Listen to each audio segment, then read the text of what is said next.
그러니까 저번 시간에 자, 인권의 의미와 특징들 그리고 기본권의 의미, 목적 그리고 종류를 한 10분 정도로 요약을 해 보았습니다.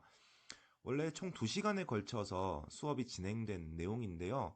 선생님이 수업 자료나 사진 그리고 영상 같은 것들을 생략하고 최대한 압축을 하다 보니까 10분 정도로 요약이 됐어요.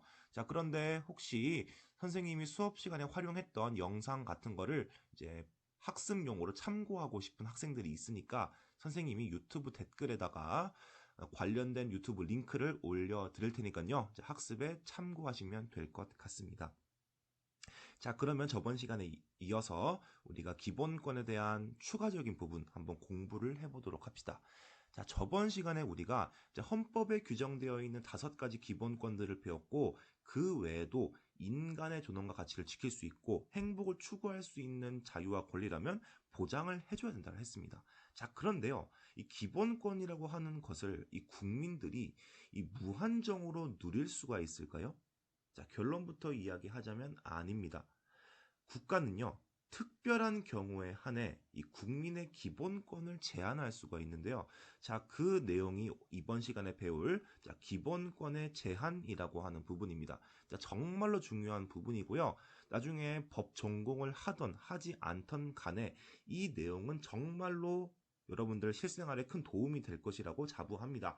자, 그렇기 때문에 이 기본권 제한은 반드시 기억을 해 두시고요. 이 기본권 제한은 어떤 헌법 조항에 나와 있느냐? 바로 대한민국 헌법 37조 2항에 나와 있습니다. 자, 37조 2항의 내용도 중요하니까요. 반드시 기억을 해 두도록 합시다. 헌법 37조 2항의 내용을 같이 읽어보자면요.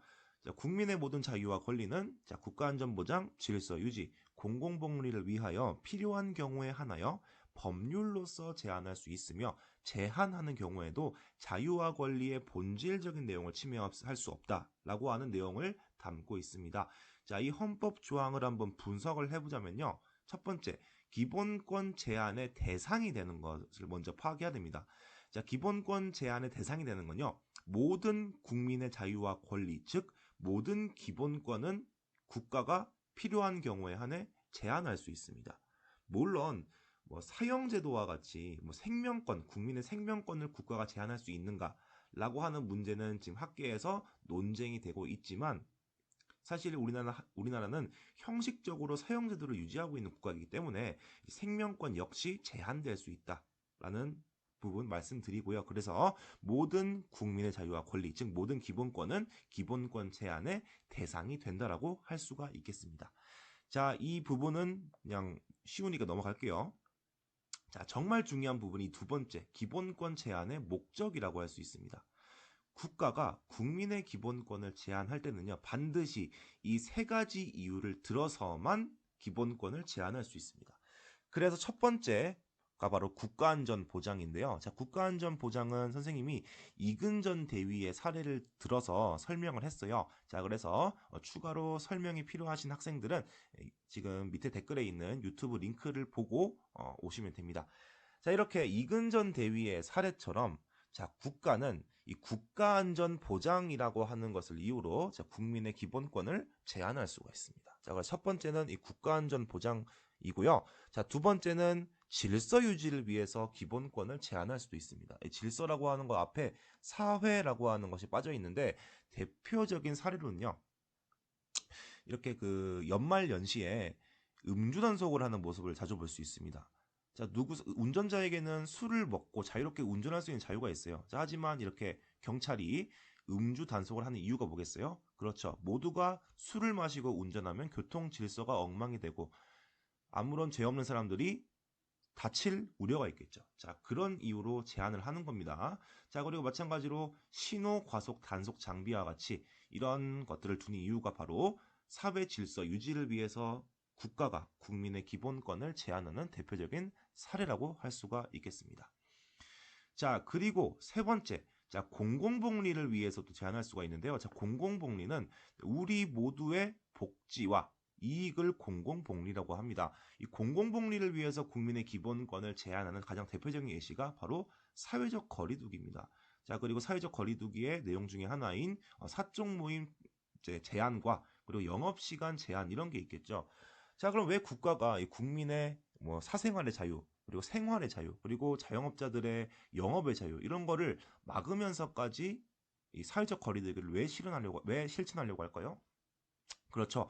코로나19라고 하는 이 아주 큰 전염병 사태에 대비하기 위해서 사회적 거리두기를 실시하게 될 때 감염 전파율을 좀 줄일 수가 있으니까, 즉 공공 복리를 위해서 이런 정책을 시행하는 겁니다. 자, 그래서 이 사회적 거리두기가 대표적으로 이 공공 복리를 위해서 국민의 기본권을 제한하는 케이스라고 할 수가 있겠죠.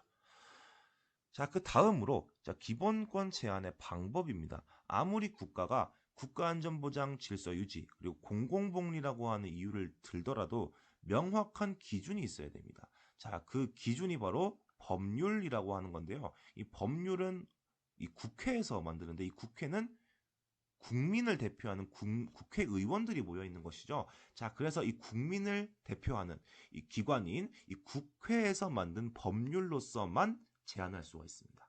자, 그래서 이 법률이라고 하는 부분도 반드시 기억을 해 두시고요. 자, 그리고 네 번째가 정말 중요하다고 했습니다. 기본권 제한의 한계. 자, 국가가 국가안전보장 질서 유지, 공공복리라고 하는 이유를 들고 법률이라고 하는 기준으로 국민의 기본권을 제한하더라도 지켜야 될 선이 있다라고 했습니다. 자, 그래서 그 선을 넘어서 과도하게 그 국민의 기본권을 제한하는 것은 기본권 제한이 아니라 기본권 침해라고 했죠. 자, 그래서 기본권 제한의 한계로서 자유와 권리의 본질적인 내용을 침해할 수 없다라고 하는 내용 기억을 해 두시면 됩니다. 네, 물론 이 기본권 제한의 한계는요. 과잉금지 원칙이라고 해서 여러분들이 좀 더 대학교에 진학을 해서 이 법적 전공을 하게 되면 뭐 목적의 적합성, 수단의 적절성, 그리고 피해의 최소성, 법익의 균형성 이런 기준을 통해서 이게 기본권 제한인지 침해인지를 따질 수가 있습니다. 하지만 중학교 단계에서는 그 정도까지 요구하지 않아요. 그렇기 때문에 여러분들은 그냥 자유와 권리의 본질적인 내용을 침해할 수 없다라고 하는 부분만 이제 기억을 하시고요. 더 중요한 거는 이 국가가 기본권 제한의 한계를 이 헌법 조항에 명확하게 명시한 이유가 더 중요합니다. 자, 그 이유가 첫 번째, 바로 이 국가 권력의 남용을 방지하고요. 그로 인해서 국민의 자유와 권리를 최대한 보장해주기 위해서 이 기본권 제한의 한계를 명확하게 규정하고 있다는 부분, 이 부분만 여러분들 머릿속에 넣고 기억을 하시면 될 것 같습니다.